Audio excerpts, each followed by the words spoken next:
Hello, everyone. Thank you for joining me on Restoring the Mosaic.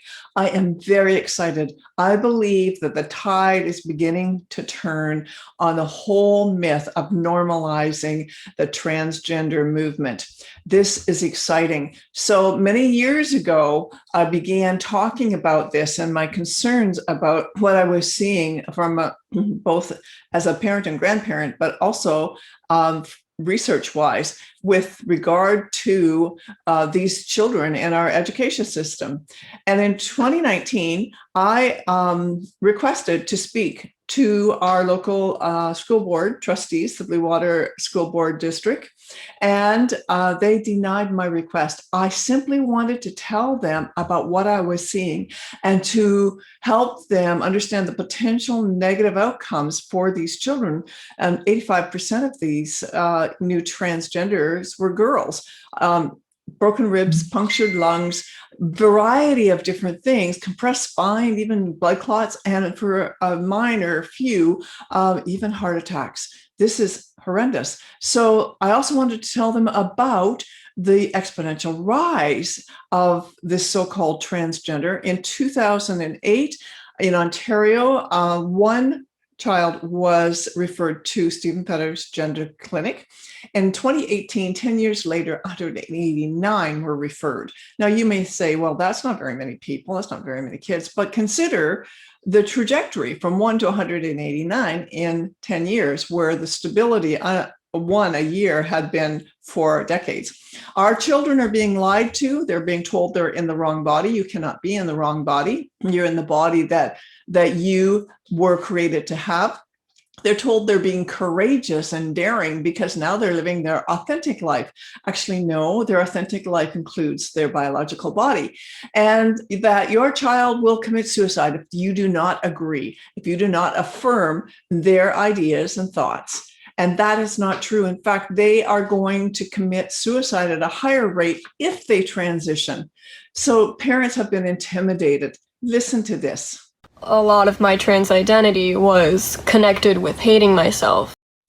So I've become an activist to continue raising awareness, and it's about the children of Canada. And of course, the Western nations are all experiencing the same kind of thing. Nobody in the medical or psychological field ever tried to dissuade me to offer other options.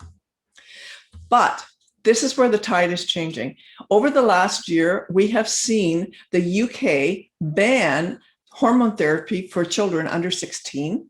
And this last year as well, Sweden and Finland also put in bans of hormone therapy for anyone under 18 years of age.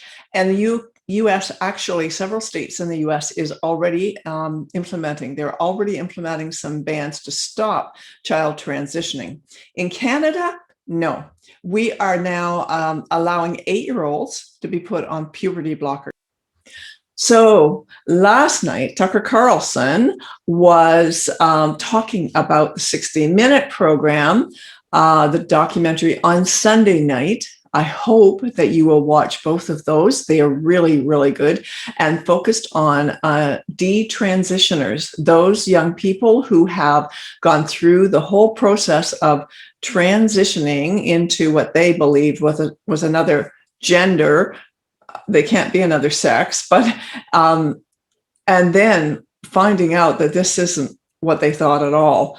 And so those two programs are really good. That's the first time I've seen these kind of documentaries out there in the media, and this is good.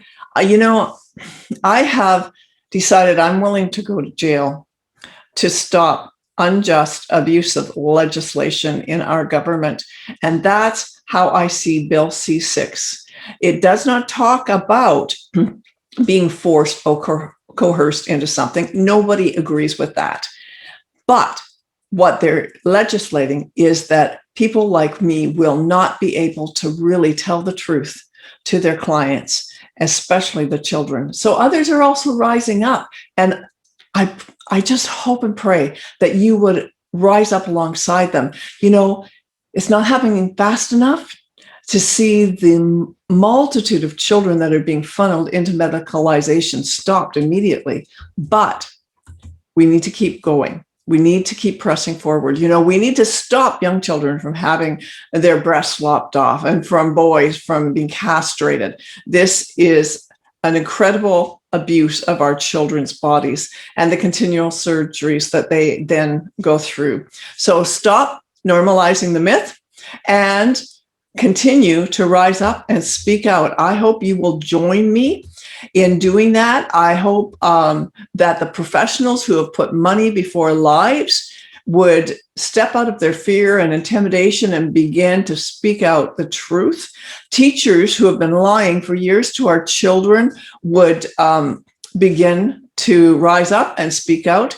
And doctors that have been ignoring the dangers for these children would stop and I'll offer actual medical advice, good medical advice that's going to protect these children.